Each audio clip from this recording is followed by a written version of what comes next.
Hi. This is a kind of a strange setup now, but I started this painting this morning. Not painting. And I'm always looking for ways of making this simpler for myself.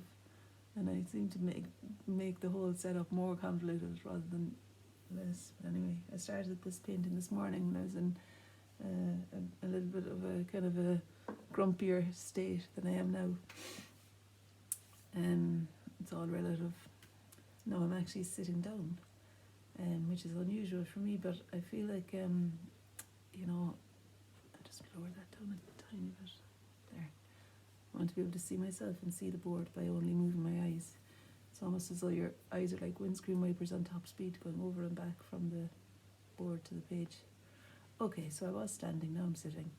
And my idea was to just do the eye there, but I think I've left a bit more of the face showing in the paintings, just in case I go farther than the eye, which is likely to happen. I'll get into it. So you'll maybe notice or not that I don't have the mic today. I've ordered another one. I said that in the earlier video, but I was so morose earlier. I was so kind of in such a low state earlier that I thought I'm not going to post that video, I don't think. Right, what am I going to do now? I think I'll go for the middle-sized Boyle and Lang nickel brush, the one that's quite a good size for doing the features, I find, this one. Okay, I can't actually see what you're seeing on here, but I can see this, so that's fine. Okay, and everything has dried off a bit now from earlier. It's funny, even sitting down does affect as well the tilt of the head a little bit, I think. There are some changes to be noted, but always when you come back to a painting anyway for the second sitting, you'll find that there are things to be adjusted, and that's a good thing.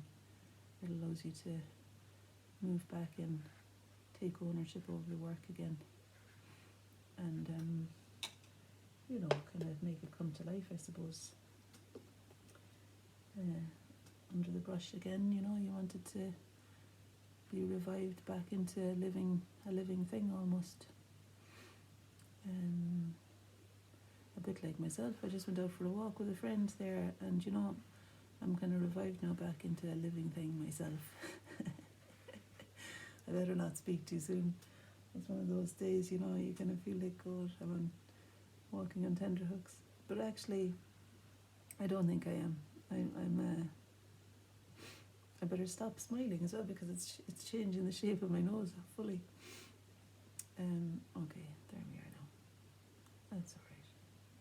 So I'll get where the ear is on that side. And over here. It's kind of helpful, I think, to have a conversation with yourself as you're going through this kind of carry on. And just it's a bit like John O'Donoghue, what he says when he's passing by, when he was alive, he would pass by a mirror and kind of give himself a wink. There you are now, he would say. I suppose we're only really, with ourselves most of the time. So we might as well have a relationship that works. Right, so I'm pushing up the hair. So I'm going to go over to Kilken's, later on today and pick up the paper. I have watercolour paper there. I was giving out to myself because I've launched the online course, and those of you watching here now, some of you might be on it. I'm delighted to say that I already feel I've got a relationship with you. But I was giving out to myself because I'd launched it and introduced myself to everybody and all of that. And then I realised that while everyone else is getting their paper and brushes and everything, I needed to pick up my paper from the studio. I realised I only had one sheet left here.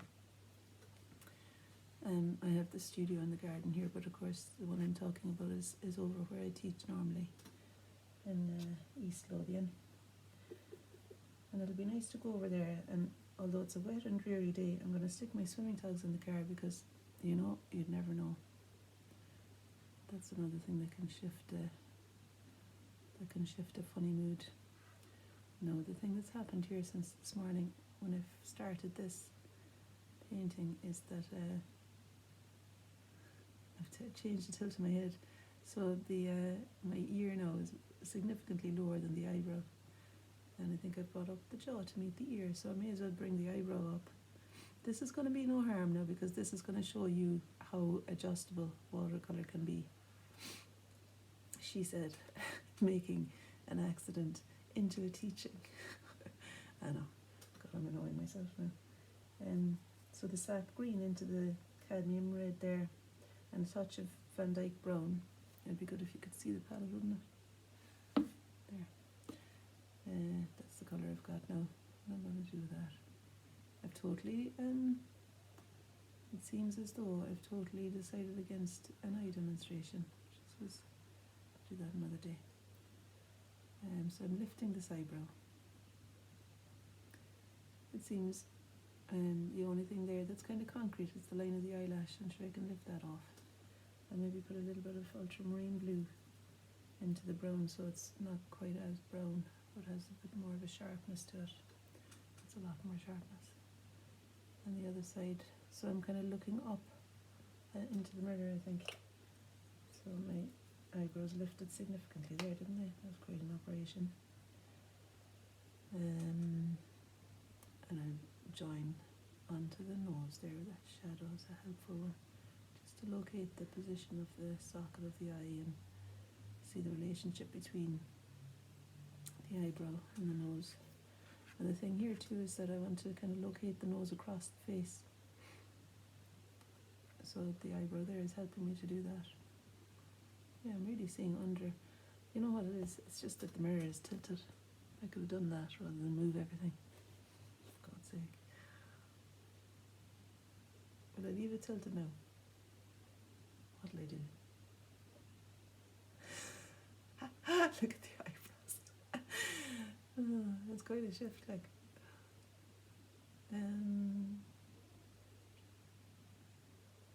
You know, I think I can cope looking directly at myself today, and so I'm going to lift off the second set of eyebrows there and bring things down a touch again. Something nice happens sometimes when you lift off in watercolour. So I'm holding the brush this way and lifting off in that direction, because if anything I want the colour to run down the way in order that it would form the actual eyebrow. You know, and it just kind of helps for the fluidity of the water will pull the colour in that direction. Okay. Here we go. So I'm going to find the light on the nose now, where the light meets the shadow there. Just lifting off a little bit there as well as I'm at it. And I'll lift off, I think I'll go for the slightly smaller brush again. That was a 3/4 inch there, and now I'm going back down to the, no it wasn't, that was the 1 inch, and I'm going back down to the 3/4 inch now. I've got the shadow of the iPad on my eye a little bit, but it's, so, yeah, I think it still would be darker there. So it's bright enough here at this bit. Yeah, and that actually is going to need to shift up anyway. So what do I do now? I don't want to take it fully off, do I? I don't want to make the whole area soaking wet or anything. And the thing is, like, it's going to be dark anyway, so if I just interrupt that line, that'll stop me thinking it's an eyelash line. I know it means the whole thing isn't going to take a long time to dry before I can go back into it. Anyway, that's some kind of a location for the eye there. If I put that there, I won't be able to reach it. You still won't see it anyway. So I'm mixing the cadmium red now with the viridian green. And I'm going to see where else I can find a colour. Just kind of a way of anchoring down the bottom of the face there, horizontal of the chin. It looks to me like I could do with breaking this edge here. The light is coming from the other window now as well, and it seems to me that it's not really helping me to have it fully defined, that edge, because there's light falling on this side a little bit, and it just kind of helps to create the width that I'm seeing in my face. Alright, I think I'll break that a bit too, because I'm not sure if that needs to go down a little bit.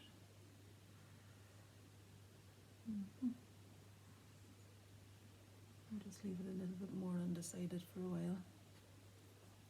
And then this eyebrow is going to move up a little bit. Not as much as before, but I think I do need to lift it up a little bit higher.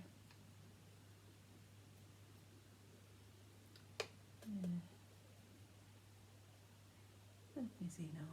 Okay. I'm thinking about the online watercolour group here, and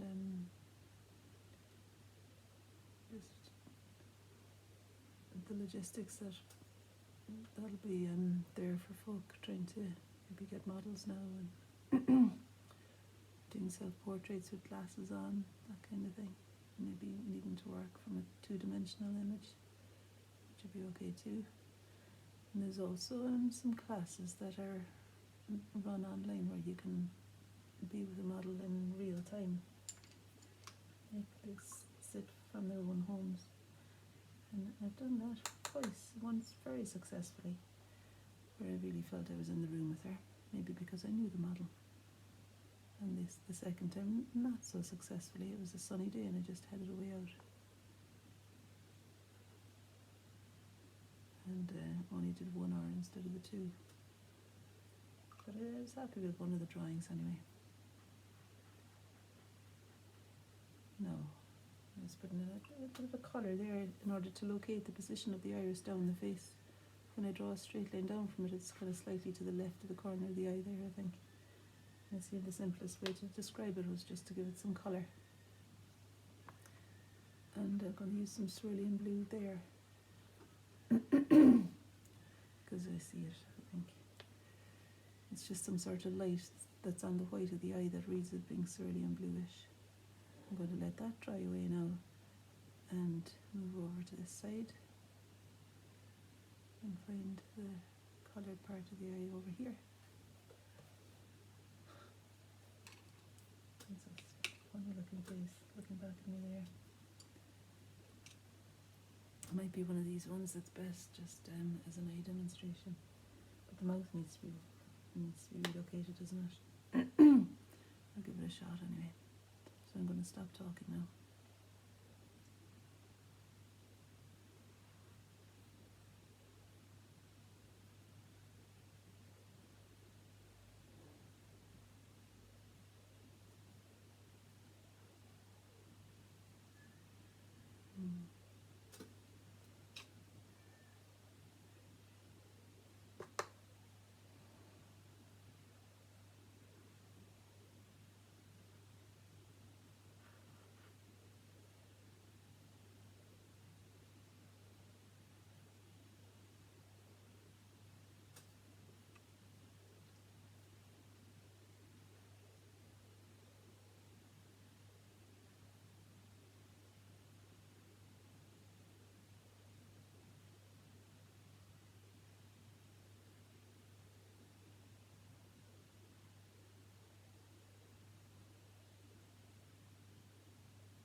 You know, I'm gonna, yeah, sorry, I'll keep going.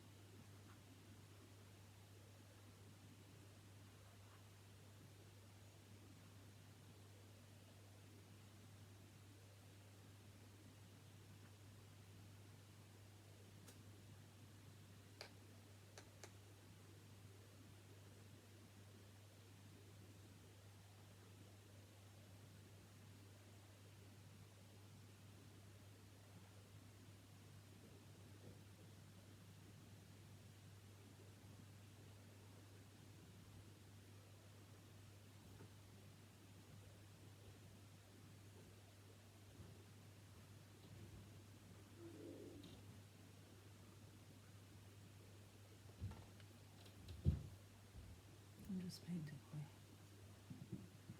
Just following whatever I feel like doing.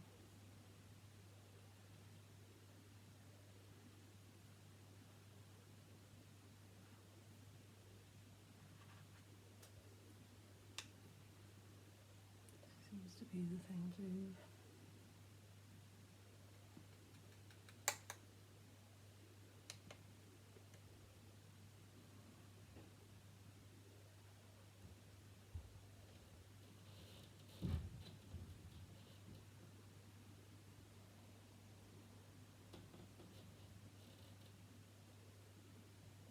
Still fairly wet there, isn't it?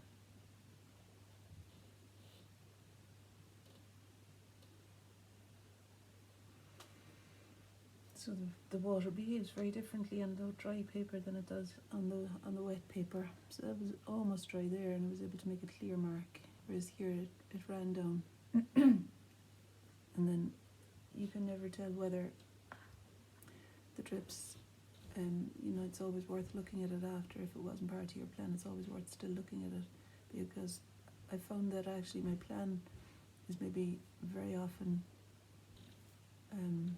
a lesser decision than what actually happens. That you could trust what happens on its own more than you can trust what you plan. And really what you want to do, I think, in painting anyway, is to open yourself to receiving whatever wants to come your way, rather than becoming more structured on how you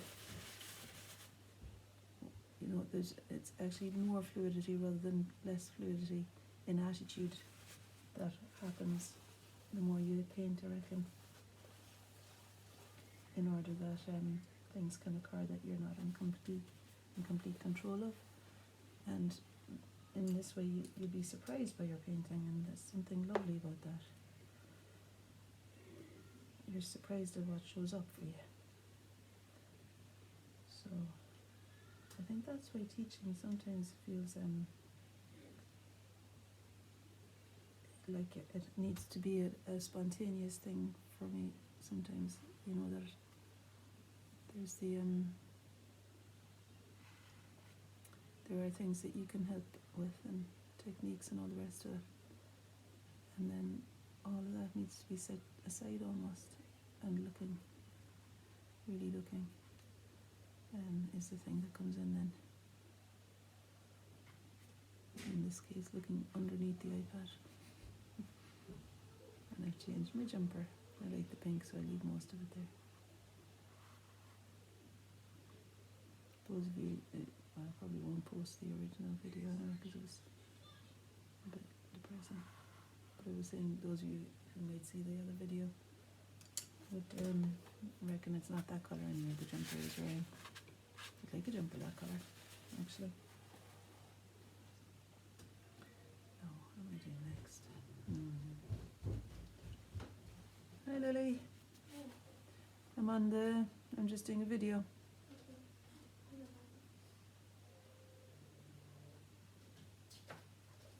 What did you say? Why?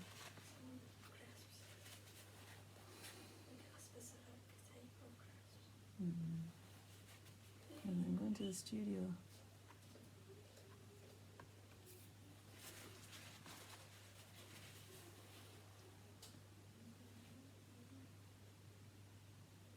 Specific type of crisp.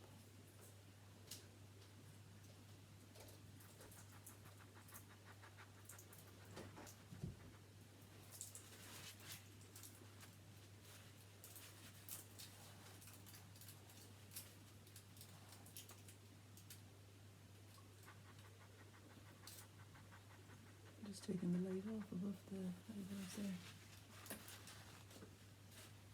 I like the kind of effects you can get when you let the watercolour do its own thing. And if there are parts that are wet and parts that are dry, you can play about with the effects of colours on those, on the wet and dry bit. It's exciting to do that, actually. To be curious and not to know what's going to not to know what it's going to be like. Lovely Irish homemade brown bread there, Mrs. and homemade jam from Bruce. That's all I had yesterday was blackcurrant jam, homemade brown bread, and butter. Could live on butter. And I didn't feel bad about it because Lily. I didn't feel bad about it because this is the it's the festival of Lunasa, where you reap in the harvest and you bake bread and use the seeds and the grain, and you know, the harvest of fruit is taken in and stuff. And so I felt like I was just tuning into the season. Actually, tuning in so much that we went and had a fire and made this thing.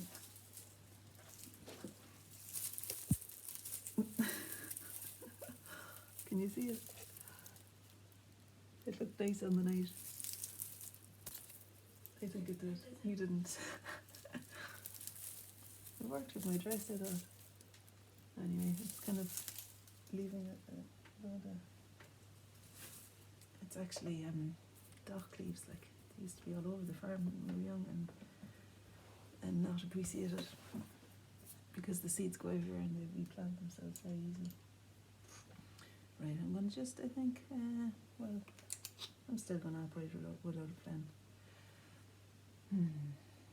Operate without a plan, that's today's lesson. I like the quote from John Henry Newman. He said, "I do not ask to see the distant path, one step enough for me."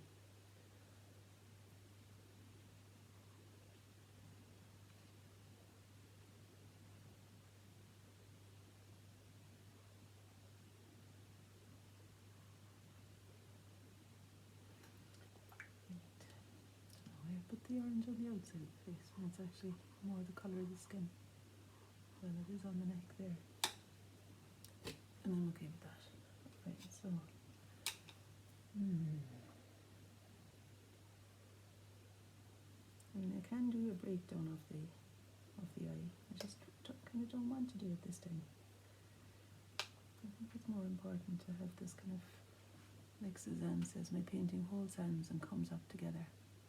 So the attitude of aliveness being, you know, touching parts everywhere, like spinning plates, keeping everything a little bit alive. And I hold the brush this way when it looks like it's going to run out of paint, in order that I can fill the cavity of the nostril a little bit better there, just with a touch. And maybe find where the eyelash line would be. And I kind of like the nondescript feeling of that eye, but I want to locate the pupil in there somewhere. I think it might be about there actually. And draw a straight line down. The pupil is close enough to the corner of the mouth.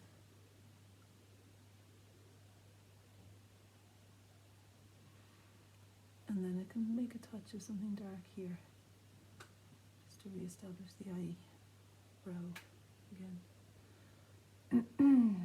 I'm okay with that run still. And closing my mouth, I need to locate the corner of the mouth now.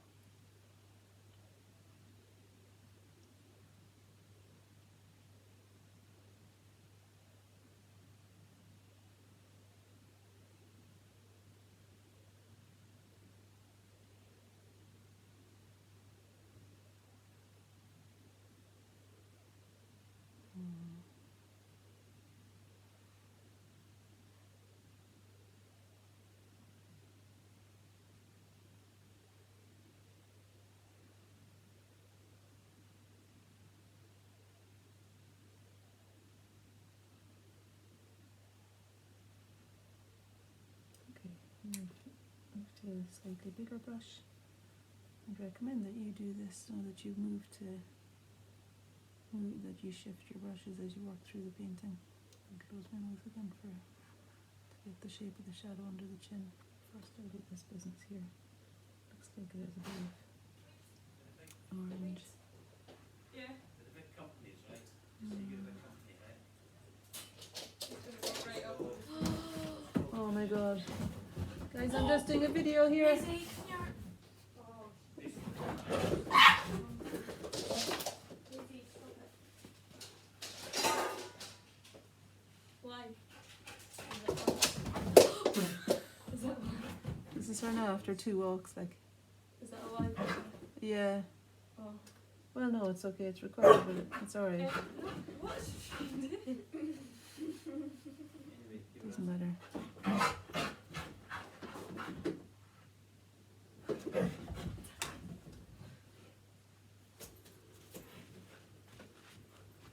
What? Is it really raining? Or did she just jump in a river? No, it's just raining. She sat in a muddy puddle when she was out with me. She was so calm on the walk. Okay, oh. Ow.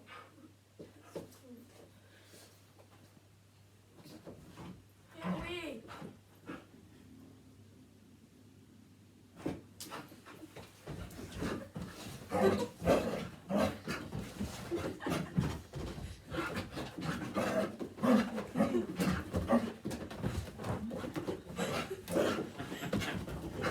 Alright, I'm gonna sign off there. I'll do part 2 later on.